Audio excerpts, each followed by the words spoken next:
en el desenvolvimiento del conflicto político venezolano, cómo han visto hasta ahora pues las reacciones y qué se puede esperar desde lo internacional que pueda tener influencia en nuestro país desde el punto de vista político, diplomático. Mira, aquella época de las intervenciones propias de la diplomacia de las cañoneras, eso desapareció. Por fortuna. La época de Wilson, Panamá, Centroamérica, eso y cuando tú escuchas hablar mucha gente que hablan los hegemónicos, no, aquí no hay ningún tipo de hegemonía, ya eso desapareció. Entonces, pero hay que aparte de eso, la globalización tiene otros efectos. Y sobre cada país, sobre cada gobierno, bueno, tiene eso. Ahora, tampoco la comunidad internacional, que es totalmente etérea, multisápida, multicolor, esa comunidad internacional donde ahí hay empresas, hay gobierno, hay ONG, cada una de ellas tiene sus efectos de influencia y llegan hasta cierto momento. Cuando te digo lo de la diplomacia de las cañoneras es porque ya la intervención de ningún tipo de agente de ese tipo, de la CIA, como fue en Chile, eso ya no se da. Eso ya para mí son mitos. Entonces, tienen cierta frontera, la Corte Internacional, la Corte Penal Internacional, todas ellas llegan hasta cierto límite dictando. La Corte Internacional puede dictar muchas decisiones, pero ¿quién las ejecuta? Ellos no tienen una policía internacional para ejecutarlas. Exacto. Ahora, pero también uno siente cierto debilitamiento de los organismos internacionales. Cuando un organismo internacional toma una decisión, Naciones Unidas o la OEA o cualquier organismo internacional, eso tenía un efecto práctico, pero hemos visto, por ejemplo, el caso de la OEA, con la salida de Venezuela y con la correlación de fuerzas que hoy en día en América Latina, la OEA ha perdido prácticamente su capacidad de incidencia, no solamente en Venezuela, en cualquier país de América Latina. Porque la OEA, primero, recuerden que es un organismo político, de consenso, de consulta, no es un organismo de intervención. Por ahí hay muchas personas que hablan del TIAR, eso forma parte de desconocimiento.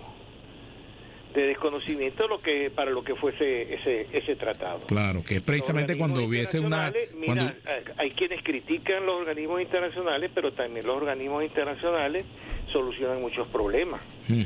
Hay problemas de hambre, hábitat, una cantidad de cuestiones. Y el tema político, bueno, ¿quién le pone el cascabel al gato en ese sentido? Porque los compromisos los hay. La famosa Carta Democrática. La comunidad andina tiene su propio compromiso. Hubo aquella famosa doctrina Betancourt, que fue seguida por muchos países. Pero todo eso tiene un efecto moral. Cuando tú dices, bueno, la Carta Democrática en cualquiera de sus sentidos, y a quien tú se la estás aplicando no tiene ningún concepto ni respeto por los valores morales o los valores eso únicamente, bueno, lo ven pasar por el horizonte sin hacerle caso. Entonces, el señor de Nicaragua es un hombre que verdaderamente no cumple con ninguno de esos requisitos y poco le importa. Y como hay gobiernos que lo soportan, como los rusos o los chinos, bueno, entonces esa globalización en sí es la que ha producido ese efecto. Ahora, me preguntaste en el caso de Venezuela. Sí. El 10 de enero, el gobierno que venga, independientemente, porque eso es una dinámica internacional y del hecho de que cambie un gobierno, la dinámica se mantiene. Mira, hay temas que son importantísimos para los intereses de Venezuela. El tema de la Corte Internacional de Justicia, en el caso de Guyana, tiene que resolverlo el gobierno de Venezuela, porque por un lado dice que no reconoce a la Corte Internacional de Justicia, pero ha cumplido con todos los requisitos de procedimiento y utilizado todas las herramientas que da. Hasta ha nombrado sus propios jueces dentro de la propia instancia. En el tema económico, estamos ahorita que si vamos a entrar a los BRIC, magnífico, ese es un nuevo modelo, una nueva propuesta. Pero no es el hecho de que yo estoy dentro de los BRIC, sino que los BRIC remiten una serie de debilidades que hay que entender y comprender. Por ejemplo, el tema de la heterogeneidad de cada uno de sus participantes. Entonces son grupos diversos que existen con diferentes intereses políticos. Veamos, por ejemplo, la India, veamos Brasil, por ejemplo. La India y Rusia. Y Rusia, incluso. Que son dos enemigos eternos. Está la dependencia de cada uno de esos países de los commodities y depende, o sea, de la fluctuación del mercado internacional. O sea que la importancia del BRIC es relativa en este momento. Totalmente. Es que el BRIC se está tomando más como una bandera política antiamericana, anticapitalista, que lo que verdaderamente tiene, porque te digo, tiene la heterogeneidad, la dependencia de los commodities, la desigualdad social que existe, imagínate, en la India y en Brasil, con la favela. Por ejemplo. Ahora, por ejemplo, en el caso de Venezuela, por ejemplo, si Venezuela se aleja cada vez más de Occidente, si estrecha sus relaciones, por ejemplo, con el BRIC, ¿cuál sería el panorama? ¿Habría posibilidad de que los BRIC resolvieran, por ejemplo, las carencias que dejan las sanciones? Hoy decía ayer Jesús Faría que ya las sanciones no hacen ningún efecto prácticamente, pero un apoyo de los BRICS a Venezuela le daría gobernabilidad, le daría la posibilidad de tener un modelo económico sustentable en el tiempo. Yo no le veo que los BRICS como países verdaderamente adopten unas políticas de auxilio a los países en sus problemas políticos. Pueden establecer el tema de las relaciones comerciales, bueno, sí, ahí están. Pero de los BRICS, que tú me digas a mí que van a salir con un préstamo para solventar la deuda externa que nosotros tenemos, ¿quién se lo va a dar? Brasil. Hay que estudiar la situación de Brasil, se lo va a dar la India.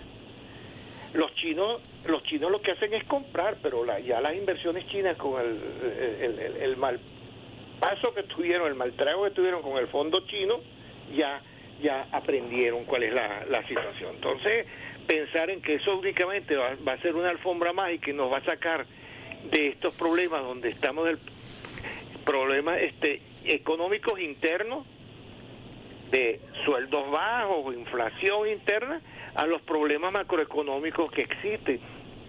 Venezuela no tiene control sobre el precio del petróleo. Venezuela no tiene control sobre el precio del petróleo. Nosotros tenemos que vender, creo que como 6-7 puntos por debajo del crudo Merey, que es nuestro crudo marcador, de nuestro crudo marcador. Entonces, por eso te digo de que la nueva agenda internacional que tenemos, desde el punto de vista económico, desde el punto de vista social, desde el punto de vista de medio ambiente, es complicada y tendrá que tomar decisiones para que esto verdaderamente la olla de presión no siga recalentándose. Por cierto, desde el punto de vista de la incidencia que pueda tener también, ¿en qué estado se encuentran este intento de mediación de Colombia y de Brasil, que ya sufrió la primera deserción con México, ¿no? Mira, yo creo que fue demasiado extemporáneo. Yo creo que tuvieron que esperar un poco más. Inclusive después que el Tribunal Supremo, tomó una decisión que estamos seguros que va a ser rechazada por la contraparte, sacaran ellos entonces un as de la manga y dice, bueno, vamos a repetir elecciones, pero yo creo que se desbocaron en ese sentido. Se apresuraron. Ya vemos, si cuando tú lanzas una propuesta de ayuda de tus partes, se distancia, ya sabes lo que está claro. sucediendo. Ahora, que podríamos hablar de que el rol mediador de Brasil y Colombia está agotado o puede haber una segunda oportunidad. Mira, en política siempre hay una segunda oportunidad. Tú que eres político sabes muy bien que eso siempre se puede. Ahí está la votación la semana pasada o antepasada en la OEA. Bueno, no logramos, no se logró lo que se aspiraba, que fue la misma resolución que se aprobó a 10 días después. Entonces no es que fue la última oportunidad, se cambiaron unos párrafos y de eso dependió, porque el objetivo propio, que era la presentación de las actas, era la forma como había sido presentada la resolución para su aprobación. Entonces unos detalles ahí en ese punto. Sin embargo, embajador Rabanales, también hay que ver que el hecho de que se sumaran Colombia y Brasil a esta resolución, y México, es un dato positivo en cuanto a que de alguna manera acompañaron el consenso en cuanto a exigir los resultados transparentes, pues al menos. Bueno, es que yo creo que estás dando razón. Hay cambios, hay dinámica. Fue una cuestión de texto, de pedir, porque siempre se está pidiendo algo que piden en cualquier parte, la presentación de las actas. Sí, porque esos son estándares democráticos o internacionales. Eso no es... No, yo creo que hasta en Cuba también presentan las actas. yo creo que cuando hay las elecciones, yo creo que presentan las actas. No sé si son legítimas, no son legítimas, pero las presentan, algo que es lógico, y más bien lo que ha hecho ha sido, yo creo que complicar la situación y levantado a la comunidad internacional lo que está pidiendo. También quería comentar con el embajador Gerson Urbanales, el conflicto político venezolano ha avivado también conflictos políticos en otros países, o más que avivar, ha sido de alguna forma utilizado como elemento de diatriba interna. Caso de España, por ejemplo, caso Colombia, caso incluso Argentina, e incluso hay países donde ha impactado de tal forma que aliados naturales del gobierno de Maduro tienen opiniones divididas a lo interno, caso Frente Amplio de Uruguay, por ejemplo, o incluso el mismo PT brasileño. Sí, por ese mismo efecto global que da y de los diferentes intereses. Lógico, en España hay una relación totalmente directa como existe con Colombia, y los grupos que apoyan, vamos a decir, para no identificar con partidos políticos, ¿no?, ideales, posiciones, lógico que respaldan a Venezuela en el caso venezolano y en el caso colombiano y en el caso brasilero. En cada uno de ellos existe ese apoyo. Donde pudiéramos, yo creo que pudiéramos poner un poco más de atención, inclusive, fue en la Unión Europea, porque el señor Borrell, en sus inicios, era bastante laxo y bastante indiferente, y hoy en día estamos viendo que inclusive Borrell está pidiendo la presentación de las actas. Entonces tiene un efecto, en teoría de juego se llama el efecto mariposa. Tiras una piedra y esa onda se produce, bueno, el efecto mariposa que tiene, que es lo que dices, preguntas tú, el efecto mariposa que produce el caso venezolano en temas de derechos humanos, en temas de derechos humanos o en el hecho de la democracia, tiene un efecto mariposa globalmente. Ahora, ese efecto mariposa, por supuesto, hace que se encrespe un poco el debate político, que se calden los ánimos, pero de allí no pasa, ¿no? Al menos en países donde, bueno, ya la correlación de fuerzas está más o menos marcada, caso de España, por ejemplo. Bueno, porque por ahí no pasa, porque si pasa, la cuestión se complica. Y yo creo que nadie hoy en día, con excepción de esas guerras que están ahorita en el lejano oriente, en el Medio Oriente, yo creo que nadie de este lado quiere llegar a una situación de ese tipo, que se busquen otras vías de solución que no son las más deseables, y menos aquí yo creo que aquí en nuestra región. Me gustaría también que tocáramos el aspecto de la ruptura o interrupción de relaciones entre Venezuela y algunos países. Con algunos es ruptura, con otras es suspensión, retiro de personal diplomático. Me gustaría que nos aclararas un poco a la audiencia el panorama en este campo. Bueno, en principio yo quisiera que alguien me la aclarara. ¿Cuál es la razón? ¿Cuál es la razón? Porque desde un principio yo siempre he sido opuesto a la ruptura de relaciones y el retiro de personal diplomático. Las embajadas están para hacer actos de presencia, no para intervenir, pero sí para hacer actos de presencia e informar a su país.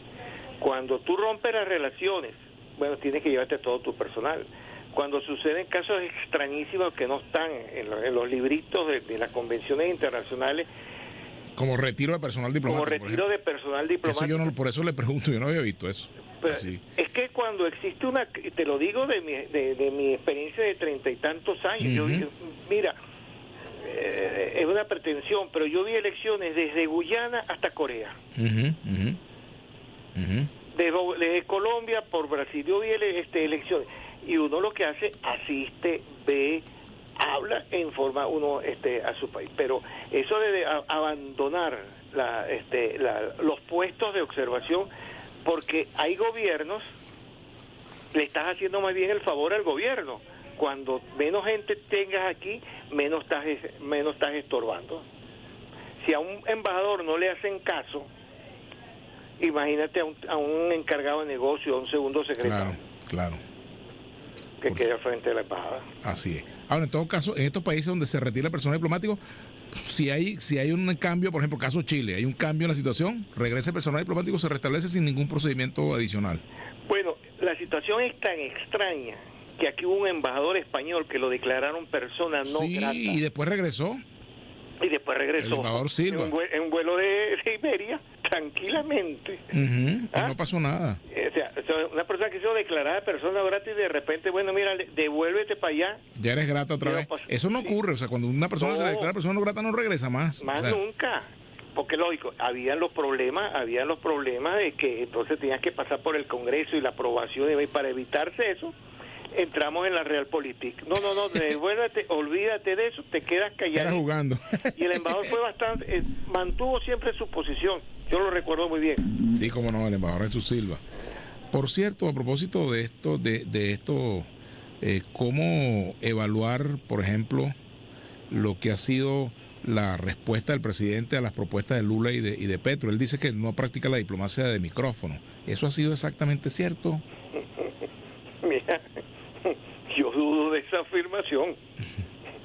Yo dudo de esa afirmación, porque verdaderamente que el trato que ha tenido muchos funcionarios del gobierno con funcionarios en el exterior, inclusive aquí funcionarios subalternos, dirigiéndose al presidente de otro país, son bastante lamentables, no lo más deseable ni conveniente. Que hay funcionarios subalternos que se dirigen a un presidente de la República de una forma totalmente inadecuada.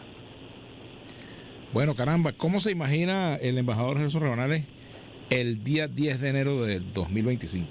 No creo que pase nada. Yo creo que todo está... yo no creo que aquí vaya a haber ninguna... Esto que siempre se ha dicho, bueno, que yo no veo que exista algo verdaderamente que vaya a alterar lo que se va a dar con el salvo de 2, 3 cosas. No creo que esto vaya a suceder, porque yo creo que el ambiente hay que tocarlo donde verdaderamente están, vamos a decir, los que puedan reaccionar. Y hasta ahora, mira, yo no he visto más nada después del día 29 y el día 30. El país volvió a su no digo normabilidad, pero sí dentro de una calma chicha, como dicen los marineros. Bueno, muchas gracias al embajador Jesús Rabanales, bueno, doctor en Relaciones Internacionales. Gracias por acompañarnos. De periódico, pues todo eso es un examen de prensa. Así es. Gracias por acompañarnos. Bien, son las 4:30.